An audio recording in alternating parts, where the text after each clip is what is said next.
Hi, welcome to the Crates Motel. My name's Conan. Today I've decided to address some of the questions that I get asked from the community and on my channel, and I'm going to be doing a series of common questions asked about the MPC going forward as well, and I will add to those as and when those questions come up. So do feel free to join us at the Akai MPC Tutorials group on Facebook, which I will link below, and also feel free to ask any questions in the comments below. And certain questions I will address. I'm not going to say I'm going to be able to address every single question, but if I get asked the same question repeatedly, then I'll address it. Let's jump in.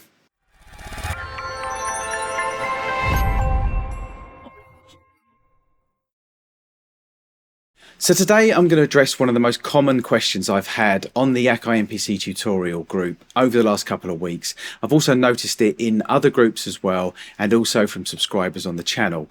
And that is how to cut samples up into individual samples. Now, one of the most amazing things about the new gen MPCs is when you chop up a sample, you're not actually chopping it up into individual samples. You are in effect just basically adding markers. And the great thing about that is when you save the project, you're only saving one sample, one long sample, and the markers. And also you can go back and adjust those markers at any point, and it just makes things really, really easy. And compared to the legacy MPCs, it just makes my life personally a lot easier. But there are times when you want to chop a sample and you want to have individual samples. That could be if you were perhaps thinking about transferring those samples to perhaps an SP404, or if you're thinking about chopping the samples up and transferring it to an SP1200 or a legacy MPC. But basically there are times when you want to take a sample and you want to chop it up and you want to have individual samples rather than just having the markers. So I'm going to show you a quick way. It's the way that I do it. There are other ways to do it, but it's a way that I do it. It's very, very quick. And I'm literally going to show you how quick it is by starting completely fresh, new project. So let's do it with a drum beat. Now what I'm not going to do is I'm not going to chop it up exactly. I'm just going to show you a quick way how I do it. So we'll go into browse, we'll pick a drum beat.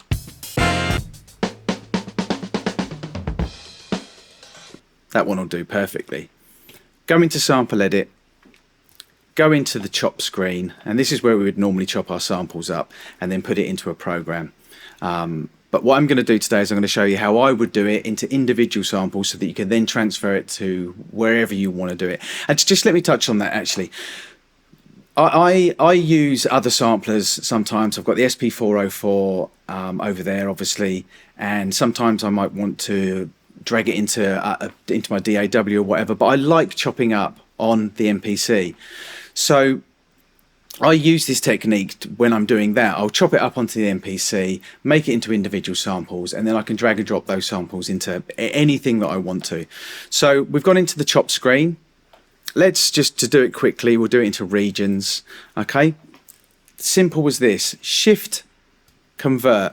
Now here's where most of the time you would use new drum program using slices, and you would change non-destructive to pad parameters or have it as non-destructive slices. I have actually made a video about that.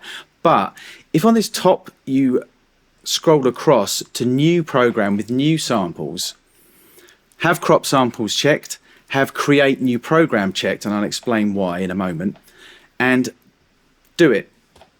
Now if you go into your sample pool, you will now see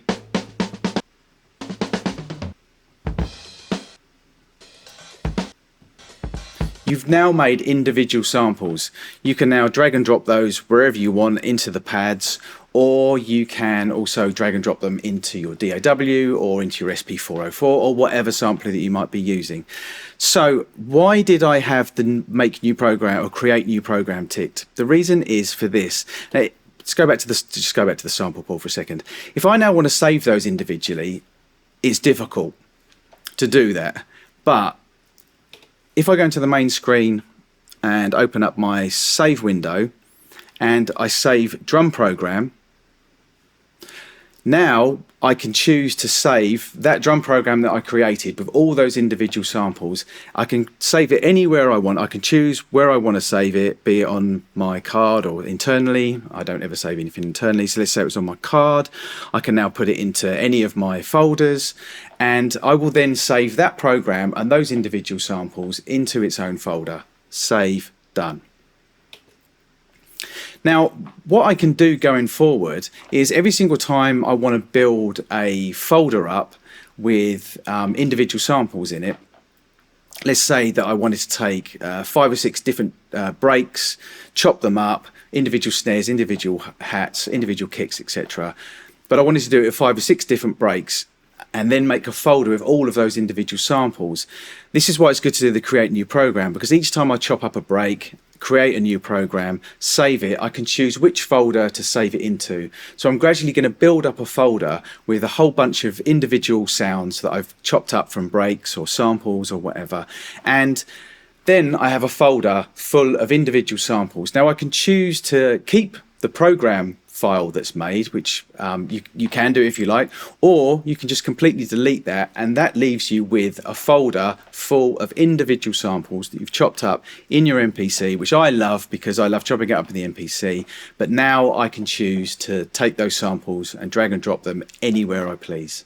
So there you have it. It's that easy. I'm going to run through it very, very quickly off the top of my head. Load the sample that you want to chop, go into sample edit, make your chops, shift, convert, scroll till you have create new program with new samples. I think it was 2 clicks to the right from where it is on default. Click crop samples, check the crop samples box, check the create new program box, do it. You now have all of your individual samples as actual samples rather than as markers. Then if you go into the save, you can then save the drum program, and you can choose to save that wherever you want. And there you have it. You will have a folder that you can gradually build up with individual samples that you can drag and drop, take anywhere you like, etc, etc. So thanks for watching. Actually, before I go into my final bit, please feel free to come and join us on the Akai MPC Tutorials group on Facebook. I will link that below. And also you can ask some questions below as well if you like. I want to build up some questions, and if I have common questions, then I'm going to start making videos about those and I can address those. And then people have a series of videos that they can go to for common questions. That's kind of my aim. So thanks for watching.